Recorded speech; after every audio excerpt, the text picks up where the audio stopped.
딱 7분만 잘 집중해주세요. 저희 열심히 하겠습니다. 시작하겠습니다. We are Troublestars. 우리는 문제 해결사입니다. 안녕하세요. 저희는 광명고등학교 2학년 문희찬, 이경민, 박수민입니다. 여러분들과 저희가 여기에 모이게 된 이유를 아시나요? 네. 아세요? 네. 우리는 가출로서 방황하는 많은 학생들을 따뜻한 가족의 품으로 다시 돌려보내주기 위해 이 자리에 모이게 된 것입니다. 어떤 관심과 어떤 노력이 그들을 다시 따뜻한 가정으로 돌려보내줄 수 있을까요? 발표를 시작하기 전에 먼저 용어 정의를 하겠습니다. 청소년의 법률적 연령은 9에서 24세이지만 저희는 저희가 일반적으로 생각하는 중고등학교에 재학하는 시기인 19세 미만의 미성년자로 제한하도록 하겠습니다. 또한 가출은 부모나 보호자의 동의 없이 하루 이상 무단으로 집에 들어가지 않는 행위를 말합니다. 자, 여기 2012년 여성가족부 조사 자료에 따르면 한 해 가출하는 청소년들의 수는 약 20만 명에 이르며 중고생 17.3%가 가출 경험이 있고 그 시기는 고등학생이 16%, 중학생이 59.8%로 가장 높게 나타났습니다. 또 가출 후 청소년은 흡연, 음주, 절도, 갈취, 성매매 등 다양하고 심각한 문제 행동을 겪게 됩니다. 이를 미루어보아 청소년 가출은 다른 청소년의 비행과는 달리 복합적인 문제로 발전할 수 있다는 걸 알 수 있습니다. 따라서 이 문제에 대한 원인을 알고 예방과 해결책을 제시하는 것이 중요하다고 생각되어 바로 지금 이 자리에 서게 되었습니다. 그렇다면 여러분, 자꾸만 집을 떠나는 친구들이 생기는 이유가 도대체 무엇일까요? 이 자료를 보시면 가출을 하는 원인 중 부모님과의 갈등이 61.3%로 압도적이었는데요. 급속한 사회 변화로 살아온 환경이 다른 세대 간의 의견 차이와 가치관 차이가 점점 심해지면서 청소년과 어른들 사이에 잦은 충돌이 발생하는 것입니다. 또한 자유롭게 살고 싶어서라는 이유가 두 번째로 높은 수치를 차지했는데요. 대부분의 청소년들은 여러 사회적인 압박이나 사회교육에 대한 집착, 입시에 대한 스트레스, 그리고 그 스트레스를 풀 수 있는 공간이 많지 않습니다. 따라서 자신의 자유를 위해서 가출하는 청소년이 늘고 있는 것으로 보입니다. 세 번째로 높은 수치를 차지한 것이 가출에 대한 호기심 때문이었습니다. 청소년은 아직 자신에 대한 확고한 가치관이나 자아가 형성되지 않았기 때문에 미성숙한 생각을 가지고 충동적으로 가출을 범행하는 것으로 보입니다. 그렇다면 날마다 늘어나는 이 가출 청소년들을 저희는 방관해야만 할까요? 아니요. 여러분 생각은 어떠세요? 아니요.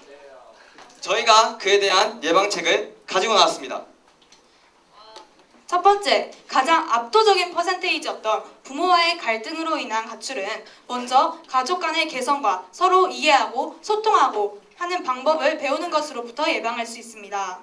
시에서 정기적으로 사회복지사나 가족 상담사를 지원하여 사회적 차원에서의 예방을 통해 서로 이해하고 소통하고 공감하고 대화하는 방법을 배운다면 가족 관계를 개선하는 데 좋은 방향을 제시해 줄 것입니다. 두 번째, 자유롭기 위해서 가출하는 청소년들의 대부분이 가장 스트레스를 받는 곳이 어딘지 아는 사람, 아시는 분 있으세요? 맞습니다. 바로 학교입니다. 이 학교라는 공간이 무조건 갑갑하고 힘든 공간이 아니라 특별 시간을 활용한 야외 활동이나 게임 등으로 이러한 부정적인 면을 변화시키는 것이 중요합니다. 세 번째, 단순한 호기심으로 가출을 하는 청소년들에게는 자신의 주관을 뚜렷이 할 수 있는 교육을 지원하거나 권장 도서를 추천하는 것 또는 가출 간접 체험 프로그램을 실시하는 방법이 있습니다. 이러한 활동들은 청소년들에게 가출의 위험성을 알리고 그것을 인식시킬 수 있기 때문에 가출의 가능성이 훨씬 낮아지는 효과를 가지고 올 것입니다. 이렇게 가출을 하기 전의 예방뿐만이 아니라 가출 후 해결 방안 역시 중요한데요. 저희는 사회적인 차원의 해결과 자신 스스로의 노력에 의한 해결로 정리하였습니다.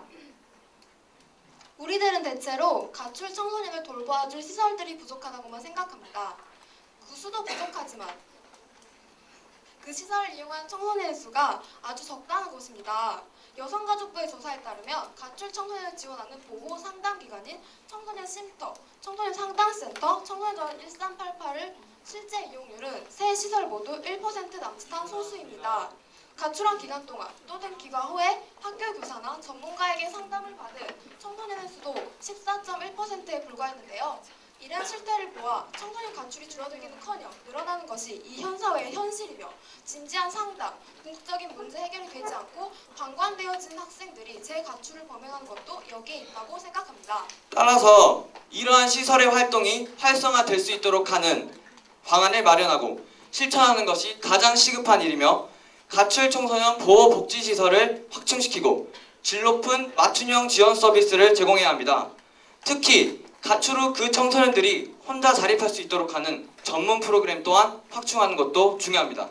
이러한 사회적인 지원이 이루어지는 동시에 청소년 스스로도 노력해야 합니다.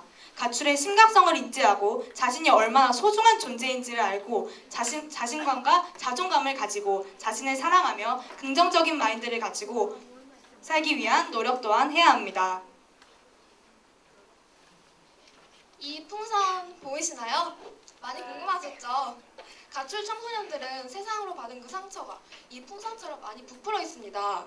하지만 여러분, 사실 이 풍선을 숨막히게 하는 것은 바로 이 뒤에 가려진 매듭입니다. 우리가 혹시 이 부푼 모습에 가려진 청소년들을 궁극적으로 그들을 숨막히게 했던 매듭은 보지 못하고 외면해 버리진 않았을까요? 그렇다면 이젠 우리가 이 매듭을 풀어주어야 할 차례입니다. 여러분이 가장 힘들다고 느낄 때 누군가가 여러분의 손을 잡아주었던 기억이 있으시나요? 그들 역시 누군가가 그들의 손을 꼭 잡아주길, 꼭 안아 위로해주길 바랄 것입니다. 여기 있는 여러분들처럼 우리 모든 청소년들이 행복한 삶을 살 수 있었으면 좋겠습니다. 이상으로 발표 마치겠습니다. 감사합니다.